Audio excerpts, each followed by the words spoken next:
Hello everyone. Ito nga pala yung park dito sa may Hopewell Mall. Pag nag-leave kayo, umakyat lang kayo sa may Hopewell Center. Daanan nyo yung McDonald and then may makikita kayong Hopewell Mall. Pumasok kayo doon at hanapin nyo yung lift papuntang 19th floor. Kasi ito yun ng 19th floor, yung park dito sa may Kennedy Road. Ito yung Hopewell Hotel. Dito lang sa may Wan Chai.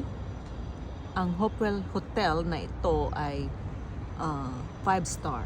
Ayan nga pala yung Hopewell Center, yung pinaka 56th floor niyan. Nandyan yung observation lift. Tapos makikita mo yung skyline ng Wan Chai at saka Central and Kowloon side. Ito lang yung madalas kong tambayan pag ako'y namamalengke dito sa may Wan Chai. At saka ayan, pwede kang magpahinga, may mga sitting area. Andito yung mga bata naglalaro. Tapos pag maaga akong namamalengke, dito muna ako umuupo. Bumibili ako ng tea sa market o kaya sa McDo. Ayan, nagtiti tayo ngayon kasi maaga pa para umuwi. Medyo napaaga ang labas ko. Kaya relax muna dito sa may park. Oh, ano yun? May nakikape. May nakiti. May pumasok na B sa aking tea.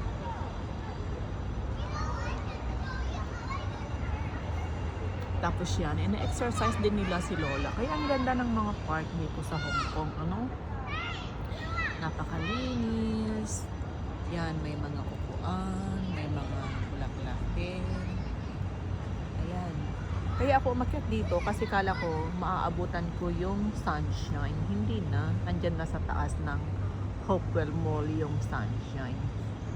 At saka Hopewell Hotel. Ayan ang Hopewell Hotel. Ayun ang Hopewell Center. Okay? Have a good Wednesday everyone. At saka yan yung mga bata naglalaro. Kaya ang ganda ritong tumambay. Look at your shoes. Look at the scooter. Now you can go up and dance around. Go dancing, go dancing, go dancing. Naglalaro siya.